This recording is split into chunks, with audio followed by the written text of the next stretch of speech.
Con el título de Penumbra, la Fundación Proa exhibe por primera vez en la Argentina un conjunto de obras pertenecientes a la Fundación Día de Nueva York.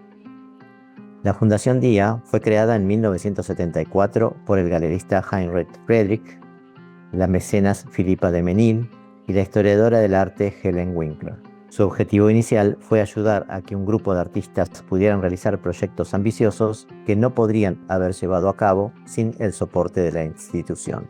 Hoy, la Fundación Día tiene bajo su órbita un conjunto de espacios expositivos: Día Chelsea, Día Beacon, Día Bridgehampton, y el mantenimiento de obras emblemáticas del land art como los túneles solares de Nancy Holtz, el muelle espiral de Robert Smithson y el campo de relámpagos de Walter de María. La exposición Penumbra presenta trabajos de 9 artistas vinculados con los fenómenos lumínicos, la experiencia sensorial y la percepción. Son, por lo general, trabajos en un gran formato que dialogan con el espacio expositivo, requieren de un tiempo dilatado de contemplación y generan un diálogo abierto con el público.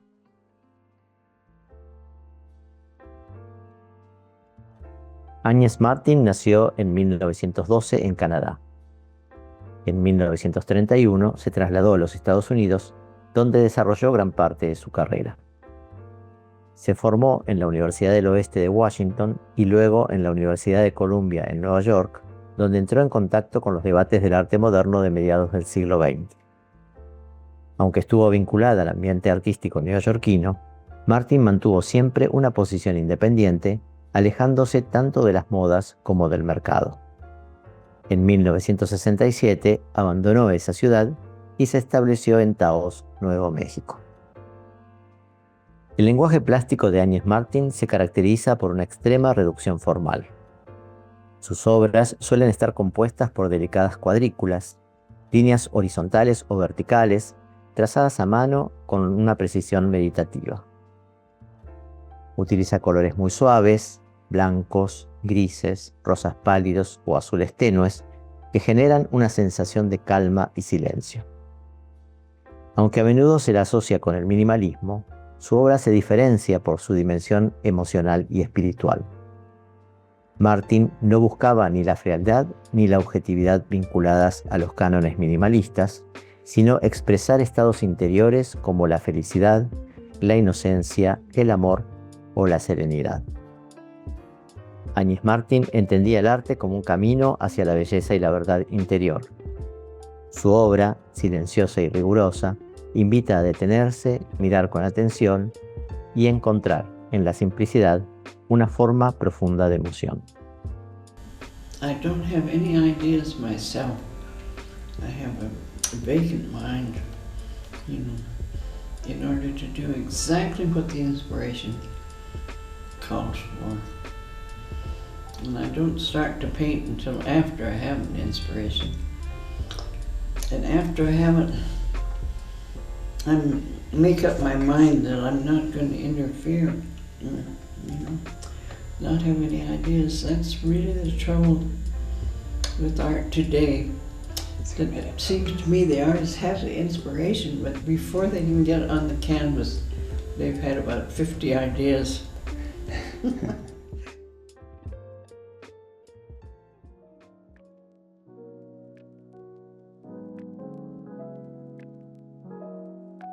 Andy Warhol nació en 1928 en Pittsburgh, en el seno de una familia de inmigrantes eslovacos.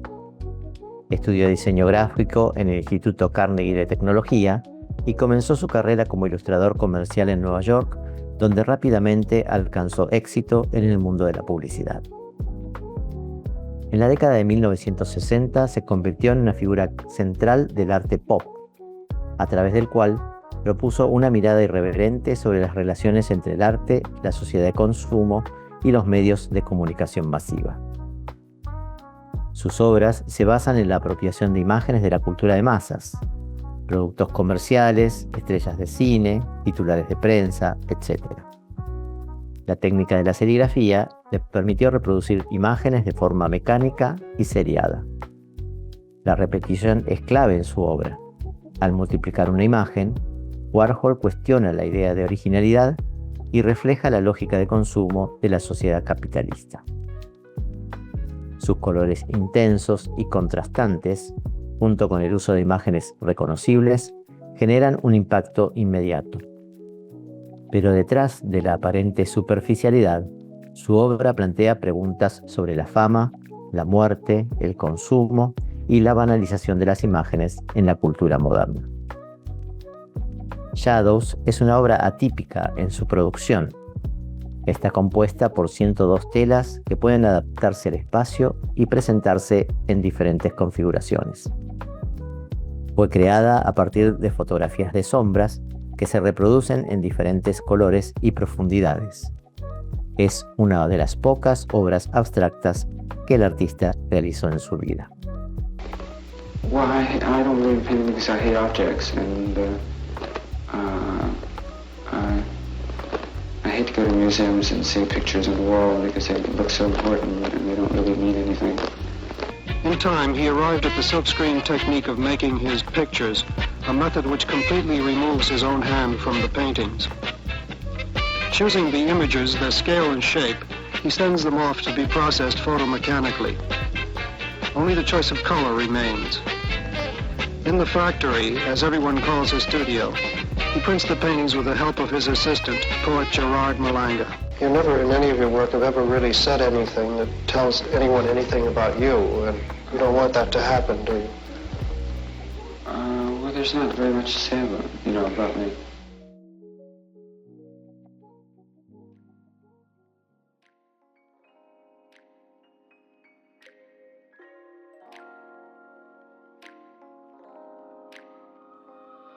John Chamberlain nació en 1927 en Rochester. Estudió en el Instituto de Arte de Chicago y luego en el Black Mountain College, un espacio fundamental en el desarrollo del arte experimental de los Estados Unidos. Durante las décadas de 1950 y 1960, se integró a la escena artística neoyorquina en diálogo con artistas del expresionismo abstracto y el emergente arte pop, aunque su obra mantuvo siempre una identidad propia. Los trabajos de Chamberlain se caracterizan por el uso de materiales industriales, especialmente carrocerías de automóviles desechados. A diferencia de la escultura tradicional, el artista no modela ni talla, comprime, dobla y ensambla fragmentos de metal, creando formas complejas y dinámicas. Sus obras conservan los colores originales de los autos, rojos intensos, cromados, negros brillantes, lo que introduce una dimensión pictórica en la escultura. Aunque utiliza materiales asociados a la cultura del consumo y la industria, su enfoque no es frío ni mecánico. Por el contrario, sus composiciones tienen una fuerte carga expresiva cercana al gesto del expresionismo abstracto, como si el metal se comportara como una pintura en el espacio. En un conjunto singular de obras realizadas con plexiglas, Chamberlain parte de cubos de ese material para arribar a un sinfín de formas curvas y superficies atornasoladas, poco frecuentes en su producción. Esto pone de manifiesto hasta qué punto su trabajo no responde a premisas preestablecidas, sino a verdaderos procesos de investigación. I discovered that auto body shops was full of colored scrap metal that they didn't want. So it was simple. So it was a simple thing to pull that in, And then I realized that there was a lot of scrap metal that was around benches, metal this, metal that, and that they had been painted, and and the idea that sculpture with color was very strange then. I mean, nobody really. The only idea of color on sculpture was that you made the sculpture and then you painted it. Right. Which I completely disregarded that because I thought that was some kind of idiocy. In other words, it was a way around something rather than a way into something.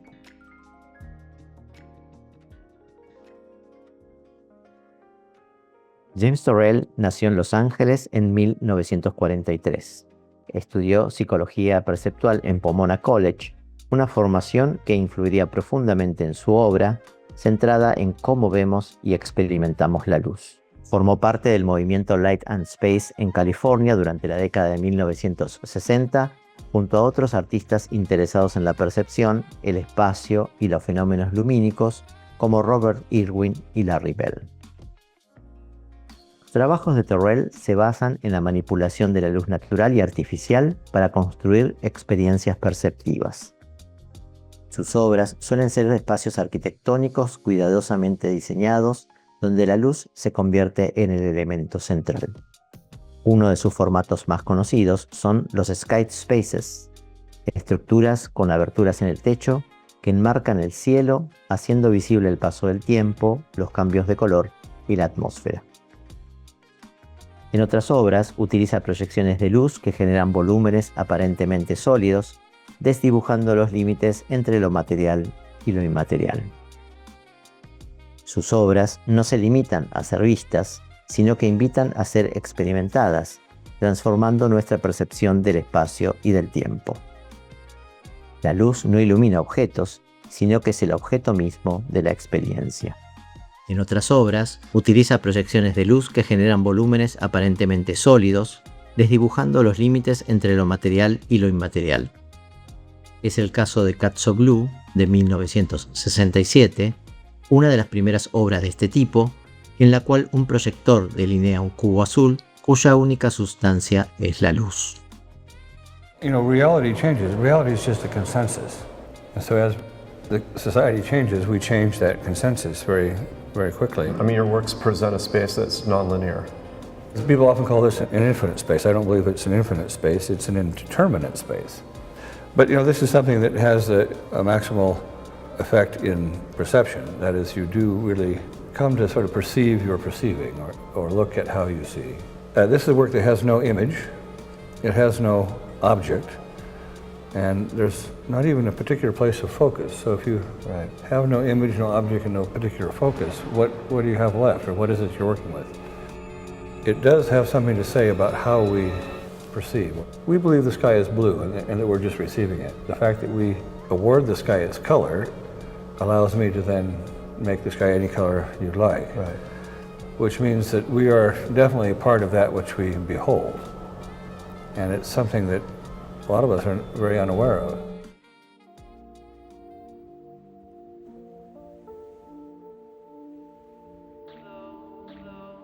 Richard Serra nació en 1938 en San Francisco. Estudió en la Universidad de California en Berkeley y más tarde en la Universidad de Yale.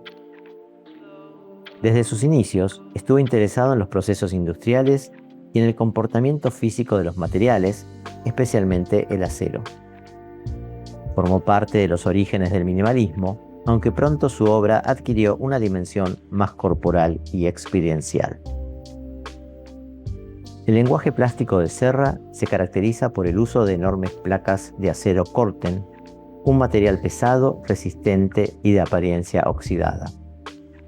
Sus esculturas no son objetos para observar a la distancia, son espacios que se recorren.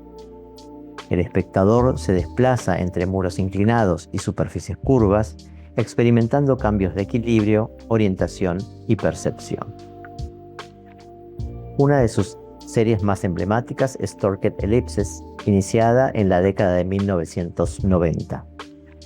En estas obras, grandes placas de acero forman elipses torcidas que generan recorridos internos complejos.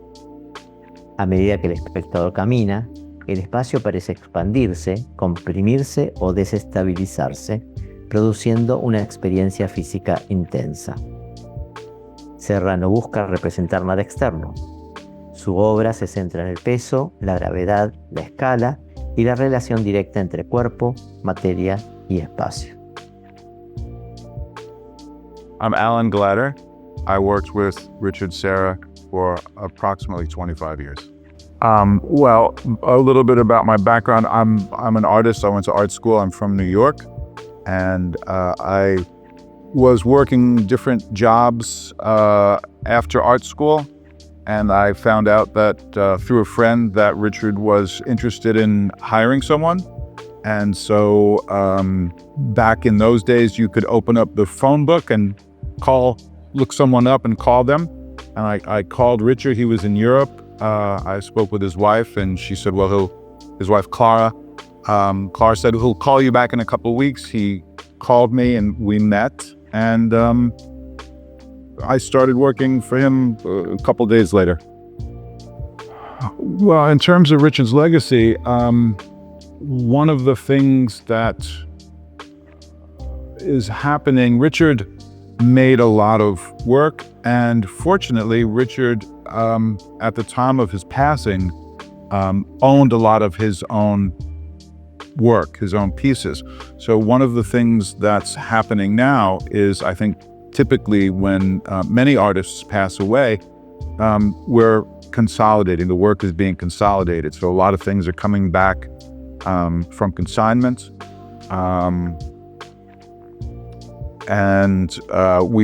Before Richard passed, we found a site in New York that we can put multiple sculptures. Richard has owned multiple pieces at the time of his passing.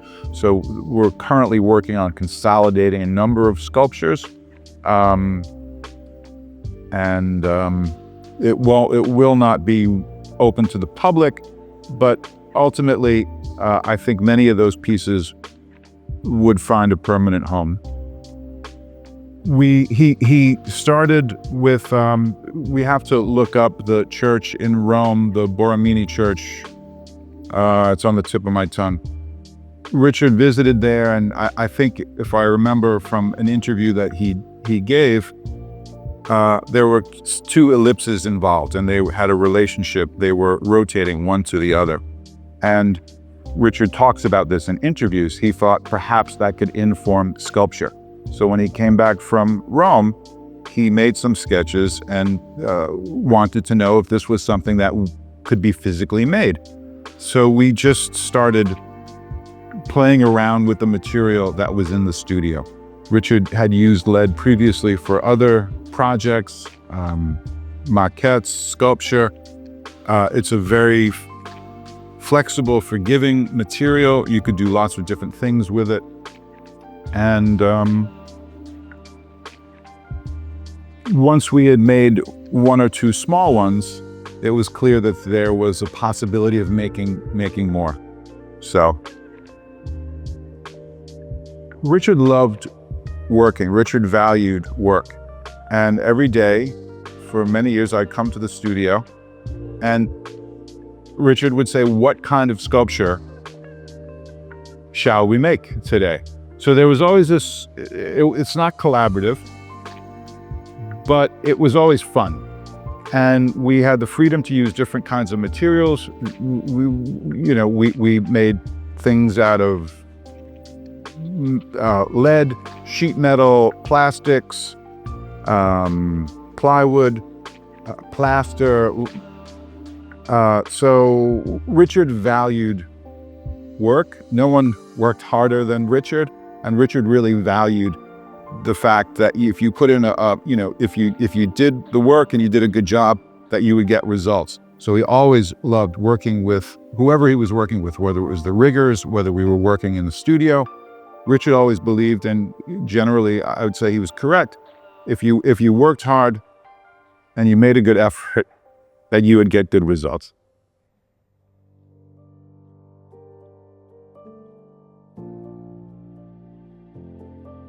Robert Irwin nació en 1928 en Long Beach, California. Se formó en distintas instituciones artísticas de Los Ángeles en un contexto marcado por el desarrollo de nuevas formas de abstracción en la posguerra.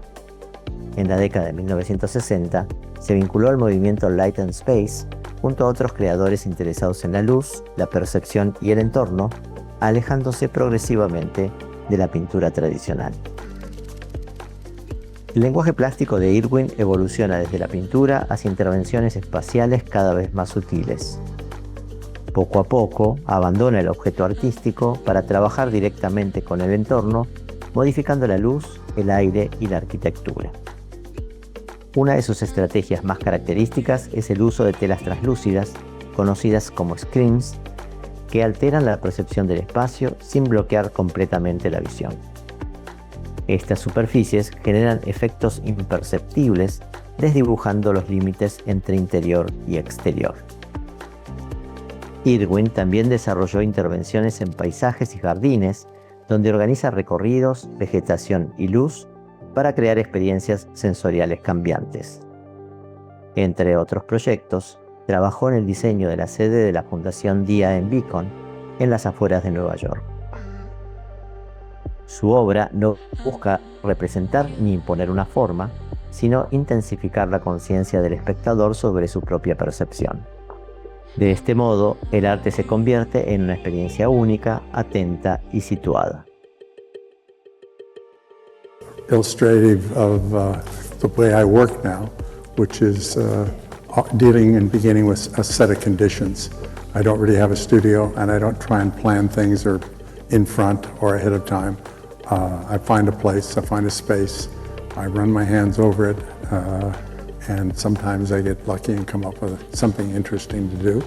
No, there's something that happens at that moment. For the first time, I saw the shadow around the painting, because for a moment, it's before it begins to happen, I see the shadow, I see, first of all, the idea that the whole thing's within a frame, which to me is an amazing, highly stylized learned logic, that everything, the whole dialogue, everything we're interested in having to do with aesthetics can all be put within a frame. That mystified me. My eye no longer, in a sense, could stay within that frame. I thought all of a sudden that like perceiving in the world is not that way at all. When I look around at the world, there's no frames. That's not how we see the world at all. That's something we've learned, a whole process that we've learned. Brilliant, I mean, brilliant idea, but at the same time, not fundamental.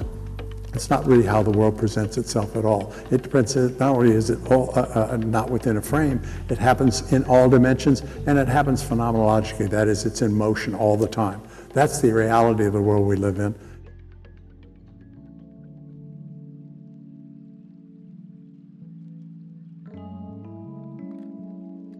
Te-Chin Hsieh nació en 1950 en Taiwán.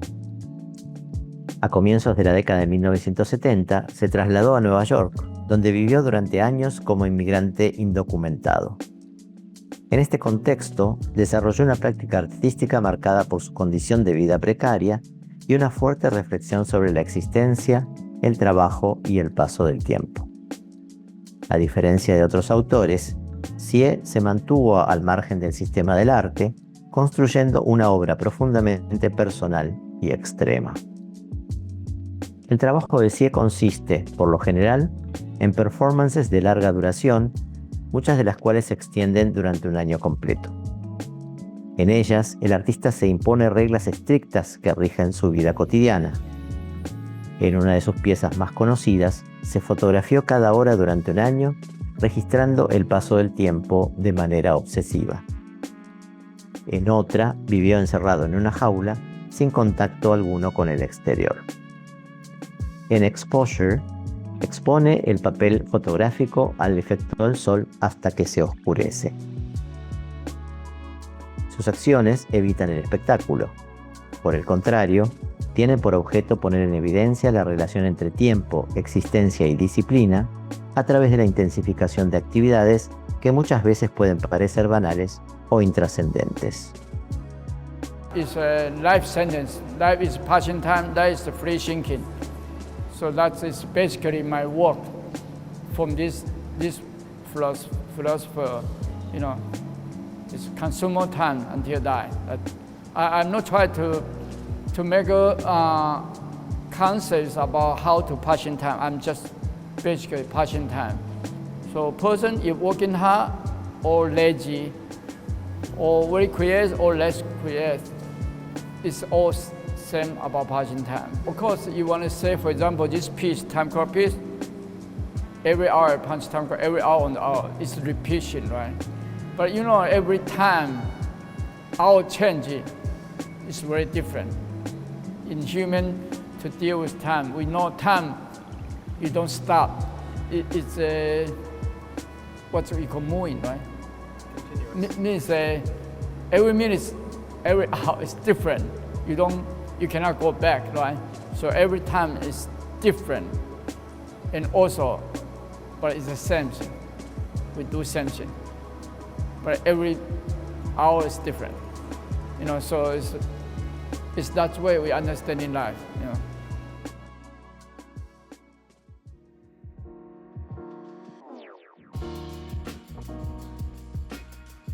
Walter de María nació en 1935 en Albany, California. Se formó en la Universidad de California en Berkeley, donde inicialmente estudió historia y arte. De manera paralela, integró la banda The Primitives, que sería el puntapié inicial de The Velvet Underground. En la década de 1960 se trasladó a Nueva York, donde se vinculó con los artistas del minimalismo. En estos inicios, las obras de María se caracterizaron por una marcada reducción formal y un interés especial en las posibilidades lúdicas de los objetos artísticos. En los años siguientes, su trabajo se volcó hacia una reflexión sobre el paisaje. En 1968 comenzó una serie de Earth Rooms llenando habitaciones con tierra fresca. En paralelo, comenzó a desarrollar proyectos en la naturaleza. En Campo de Relámpagos, instaló una matriz de varillas metálicas en el desierto con el fin de interactuar con fenómenos atmosféricos como la luz y las tormentas. En Kilómetro Vertical, introdujo una varilla metálica de 1000 metros en el suelo, dejando solo la sección final a la vista del público. Además de estas instalaciones, de María exploró el cine. En su film Hardcore, extensas imágenes del desierto son interferidas por las acciones de dos cowboys, generando una reflexión simultánea sobre el paisaje del oeste norteamericano y el western, uno de los géneros cinematográficos más característicos y populares de los Estados Unidos.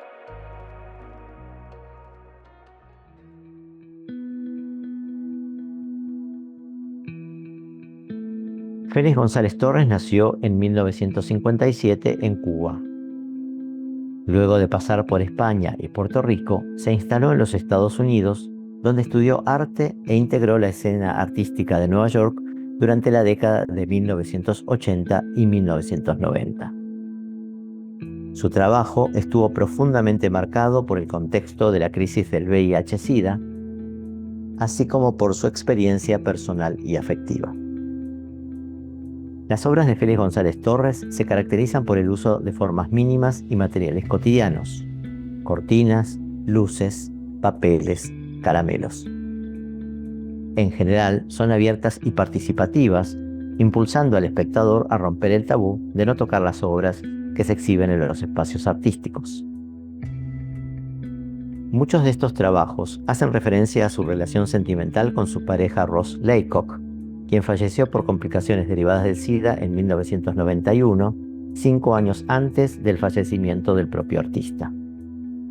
No obstante, el sentido de estos trabajos siempre está abierto a las sensibilidades, las reacciones y las interpretaciones del público, en quienes el artista busca despertar, ante todo, una respuesta emocional. Untitled Loverboy está compuesta por una serie de cortinas que filtran la luz natural, estableciendo un vínculo entre el exterior y el interior. Su material, liviano y delicado, es sensible a los desplazamientos del público e impide que la obra adquiera una forma definitiva o especial. González Torres transforma lo cotidiano en una experiencia profunda. Sus trabajos nos invitan a reflexionar sobre el amor, la pérdida y el tiempo desde una sensibilidad delicada, situada, poética y social.